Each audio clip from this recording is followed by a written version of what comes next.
بات دو مثالوں سے سمجھانے کی کوشش کروں گا۔ اللہ تعالیٰ مجھے بھی اور ہم سب کو سمجھنے کی اور قدر کی توفیق عطا فرمائے۔ اللہ کا دین قرآن پاک بڑی عزت کی چیز ہے، بلا شبہ دنیا میں بھی، قبر میں بھی، حشر میں۔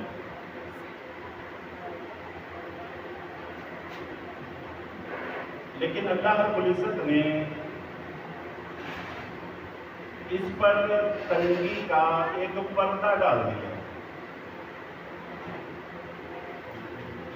جو ہمیں نظر آتا ہے، ہوتا نہیں ہے۔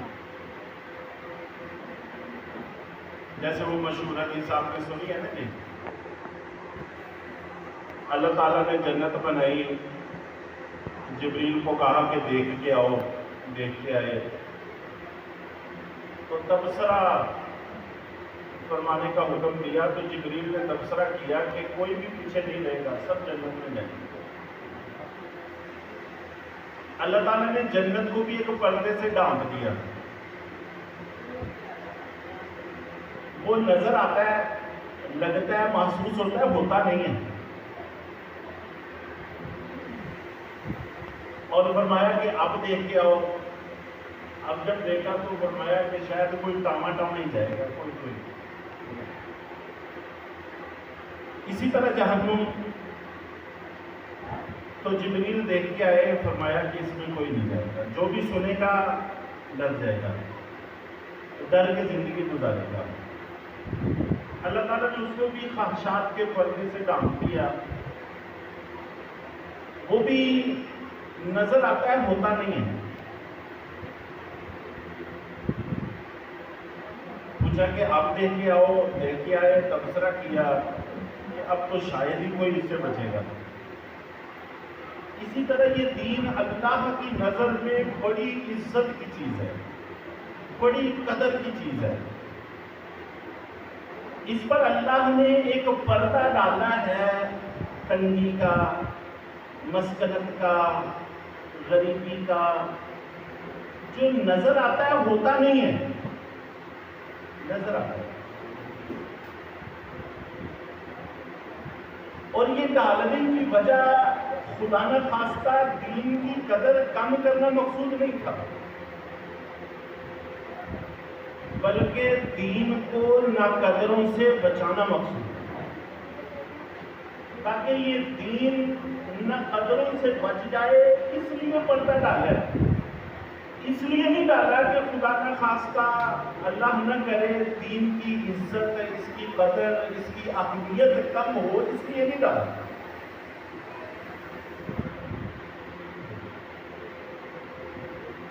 میں پہلے مثال ذکر کرتا ہوں، پھر اپنی بات کروں۔ جب نبی پاک صلی اللہ علیہ وسلم دنیا میں تشریف لائے،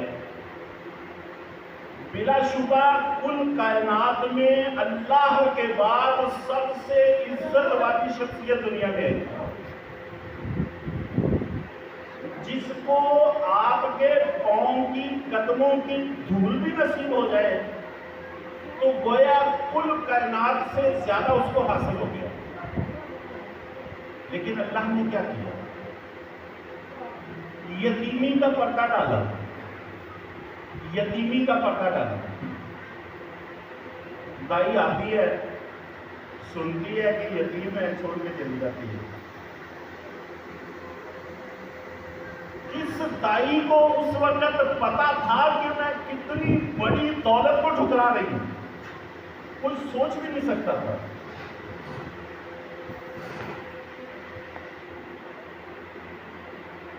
حلیمہ آئی،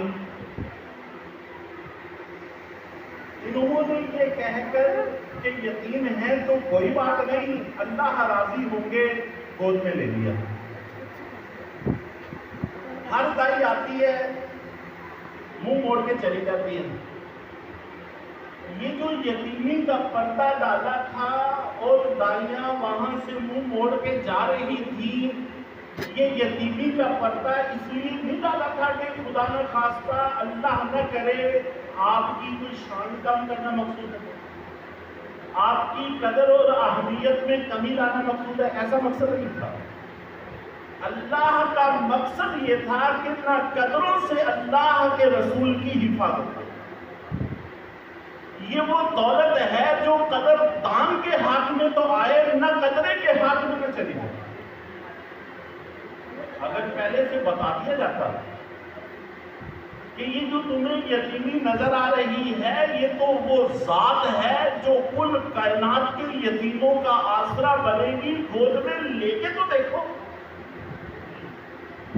پہلے بتا دیا جاتا تو کوئی چھوڑ دی۔ لیکن اللہ ایسی دولتوں کو نہ قدروں سے بچاتے ہیں۔ پھر جس نے لے لیا، حلیمہ نے، اس کا نام محفوظ، اس کا خاندان محفوظ، اس کے رہائش کی جگہ اور علامتیں محفوظ، اور اس کی قبر کے نشانات محفوظ، اور آج شاید کوئی گلی محلہ ایسا ہو کہ جس میں حلیمہ نام کی کوئی نہ کوئی خاتون نہ ہو، ہر چیز کو تحفظ ملا۔ اور جیسے ہی گود میں لیا، اللہ نے ایسا دودھ پیدا کیا، حضور بھی سیر ہوتے ہیں، جو پہلے بچہ بھوک سے روتا تھا وہ بھی سیر ہوتا ہے۔ سواری جو سب سے پیچھے رہ گئی تھی وہ سب سے آگے چلتی ہے، اور قحط کے زمانے میں بکریاں سب کی بھوکی آتی ہیں، یہ بڑے پیٹ بڑے تھن لے کے آتی ہیں، اور وہ دائیاں کہتی ہیں کہ اپنے چرواہوں کو کہ بکریوں کو وہاں چراؤ جہاں حلیمہ کی بکریاں چلتی ہیں۔ کسی کو کیا پتا تھا کہ یہ اللہ کے خزانوں کی چراگاہوں میں چلتی ہیں۔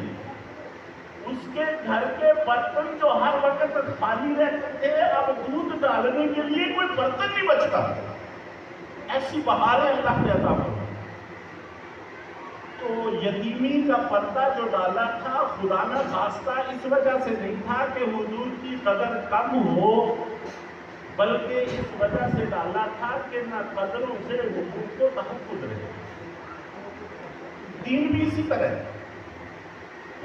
آج اگر پتہ چل جائے سب کو، یا کوئی قانون پاس ہو جائے کہ جو درس نظامی پڑھا ہوگا، جو حافظ قرآن ہوگا، جج بھی وہی ہوگا، مجسٹریٹ بھی وہی ہوگا، ڈی سی بھی وہی ہوگا، سی پی بھی وہی ہوگا، اور غلام بھی ایم ایل اے بھی وہی ہوگا، ایم پی اے بھی وہی ہوگا، وزیر بھی وہی ہوگا، مشیر بھی وہی ہوگا، تو کسی غریب کو کوئی مدرسے میں داخل ہونے دے گا؟ لیکن اللہ نے ایسا نہیں کیا۔ سب کو، جس کو بھی کہیں کہ بچے کو قرآن پڑھنے داخل کر دو، سب سے پہلا جملہ زبان پہ آتا ہے کہ کھائے گا کہاں سے، کھائے گا کہاں سے۔ یہ وہ پردہ ہے جو اللہ نے ڈالا ہوا ہے، نظر آتا ہے، ہوتا نہیں ہے۔ علامت اس کی یہ ہے کہ جب وہ مولوی صاحب بن جاتے ہیں، پھر ہر آدمی کہتا ہے کہ مولوی تو ہر وقت تو کھاتے ہی رہتے ہیں، ان کو کھانے کے علاوہ کام ہی کوئی نہیں ہے۔ اللہ اتنا نوازتے ہیں، امن کی شکل میں، اطمینان کی شکل میں، سکون کی شکل میں، نیند کی شکل میں، یہ نماز میں بھی سو رہے ہوتے ہیں، نماز پڑھ رہے ہیں اس میں بھی سو رہے ہوتے ہیں، یہ سکون ہے۔ تمہارا اللہ نے شکر ہے کہ اس دور میں ہمیں اپنی کتاب سے، قرآن سے جوڑا، اور یہ کسی نسبت سے ایک مجلس قائم ہوئی، تو اپنے گھر میں دین لانا چاہیے، اپنے آپ کو دین سے وابستہ کرنا چاہیے، اپنے بچوں کو اس طرف لگانا چاہیے۔ وہ جو ڈر محسوس ہوتا ہے وہ پردہ ہے جو اللہ نے قدروں سے بچانے کے لیے ڈالے ہوئے ہیں، بس اس سے دھوکے میں نہیں پڑ جانا چاہیے۔